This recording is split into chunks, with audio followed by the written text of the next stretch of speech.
this happened to me during my second year of college. I was living with a roommate, Emily. We weren't super close, but we got along well. One weekend, Emily told me she was going to visit her family and would be gone for a few days. I didn't think much of it at the time. The night she left, everything was normal. I watched TV, made dinner, and went to bed. But the next morning, I noticed something odd. Emily's bedroom door was slightly open. I was sure I had closed it the night before. Then, I realized her favorite jacket, which she always wore, was gone. I texted her to ask if she had come back, but she didn't reply. The next day, things got even weirder. Her bed was neatly made, and some of her clothes were missing, but her phone and wallet were still on her desk. I called her again, but no answer. It was like she had left in a hurry, but why would she leave without her phone? By the third day, I was getting worried. I went to campus police, but they didn't seem too concerned. They said maybe she was staying with friends and hadn't told me, but I knew something was wrong. She hadn't taken her essentials, and it didn't make sense. A week later, Emily was officially reported missing. No one had seen or heard from her since the day she left. On night when I was about to sleep, I received a text message saying, "You are next. Guys, comment your names. I will use your names for upcoming stories. True, scary story. My name is Maya, and I work the night shift at a hospital. One night, something happened that I'll never forget. It was around midnight, and the hospital was eerily quiet. As I walked down the hallway to check on a patient, I saw a woman standing at the far end. She was wearing a hospital gown, her back turned to me. I called out, "Ma'am, are you okay?" But she didn't respond. I walked toward her, feeling a growing sense of dread. When I got closer, she turned around, and I froze. Her face was pale, and her eyes, they weren't there, just empty, dark sockets, where her eyes should have been. I couldn't move. She stared at me for a few seconds, then turned and disappeared into a nearby room. My heart was pounding, but I forced myself to check the room. When I opened the door, no one was there. The bed was empty. I couldn't stop thinking about her for the rest of my shift. Was she real, or was I imagining things?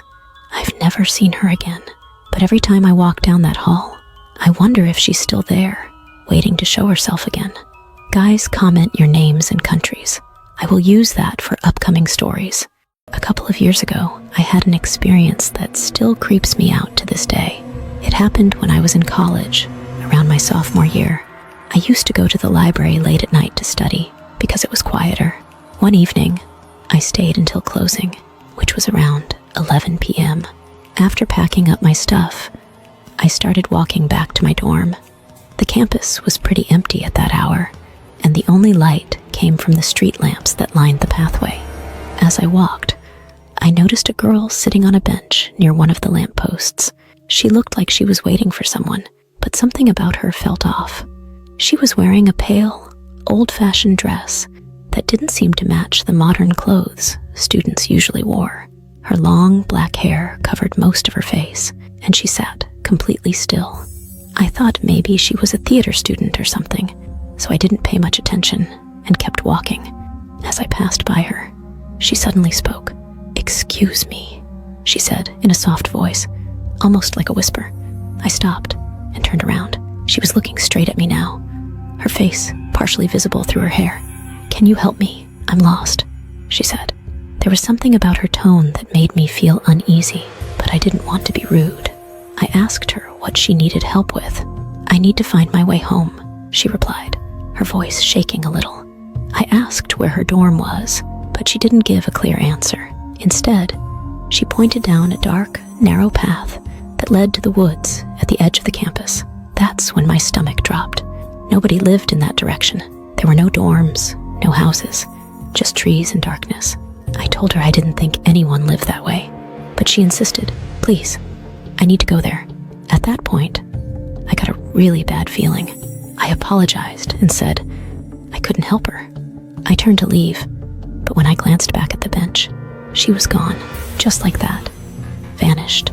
There was no way she could have left so quickly. The path was too long, and there was nowhere to hide. My heart was racing as I tried to figure out what had just happened. I rushed back to my dorm and told my roommate about it. He laughed at me saying I was just tired or imagining things. But I know what I saw. That girl wasn't normal. Guys, comment your names. I will use your names for upcoming stories. True scary story. My name is Olivia. This story still haunts me, and I can't shake the feeling that I narrowly escaped something terrible. It all started when I matched with a guy on Tinder. He seemed charming and sweet, and we hit it off quickly. After a few days of chatting, he invited me to hang out at his place. It didn't seem like a big deal at the time. He lived a bit outside the city, but I didn't think twice about it. I arrived at his house just as the sun was setting. The house was older and sat at the edge of a quiet, empty street. No other houses were nearby. It gave me a weird vibe, but I brushed it off. When I knocked on the door, no one answered. After a few moments, the door creaked open by itself, just enough for me to step inside. The place was dark and quiet, too quiet. I called out his name, but no one answered. My heart started racing. Something wasn't right. That's when I heard it, a soft noise, like shuffling, coming from upstairs. Against my better judgment, I walked towards the stairs and slowly made my way up. As I reached the top, I saw a light coming from one of the rooms. My instincts were screaming at me to leave, but I pushed forward, my curiosity getting the better of me. When I peeked inside the room, my blood ran cold. There he was, the guy I matched with, standing in the middle of the room. But he wasn't alone. Behind him, tied to a chair, was a woman. Her eyes were wide with fear, and her mouth was gagged. She looked at me, desperate, as if begging for help. The man turned towards me with a slow, eerie smile and said, "You're too early." I froze. His words chilled me to the bone. That smile, there was something sinister behind it, like he was playing some sick game. My heart was pounding in my ears, and I could barely breathe. Without thinking, I bolted. I ran down the stairs, out the door, and into my car. My hands were shaking so badly I could barely get the key into the ignition. As soon as the engine roared to life, I sped away, not daring to look back. I called the police, but when they checked, the house was empty.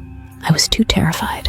I blocked him on Tinder and tried to move on, but I can't stop wondering what would have happened if I'd stayed. What was he planning? And what happened to the woman in that chair? How would you rate this story? Share your rating in comments. True, scary story. Hi, I'm Sarah. I've been living alone for a few months now in a quiet neighborhood. I always thought I was lucky to have such nice neighbors. Or at least, I thought they were nice. I live in a small house, and right next to me is an older man, around his 50s, who seemed harmless at first. But things started to get weird. It all began one evening when I got home from work. I was wearing my usual red shirt, and my short hair was a bit of a mess after a long day. I parked my car and noticed my neighbor standing in his yard, just staring at me. Not a friendly wave or anything, just staring. I brushed it off, thinking maybe he was lost in thought or something. A few days later, I started hearing weird noises at night, like someone walking around outside my house. I thought it might be some stray animal or the wind, but when I looked out the window, there was no one there. This happened a few times, but I didn't think much of it. One night, I woke up around 2 a.m. to use the bathroom. When I passed by the window in the hallway, I saw something that made my blood run cold. My neighbor, he was standing in my backyard, just staring at my house. His face was blank, no emotion. He was just standing there in the dark, watching. I didn't know what to do. I grabbed my phone and called the police, but by the time they arrived, he was gone. They couldn't do much since he hadn't done anything illegal yet, but I knew something wasn't right. After that night, I moved out. I couldn't stay there any longer. I don't know what his intentions were, but I know I was being watched, stalked. To this day, I still feel like he's out there, somewhere, waiting. What would you do if you were Sarah? Tell me your thoughts in comments. Pavilion Island, the most haunted places in the world. Even the Italian government has banned people from visiting it. The island's story begins in 1348 during the Black Plague. As the disease spread across Europe, the sick were sent to isolated places to stop it. Pavilion Island became one of these places. Over 100,000 people are said to have died there, and their spirits are believed to still haunt the island. In 1922, the Italian government built a mental asylum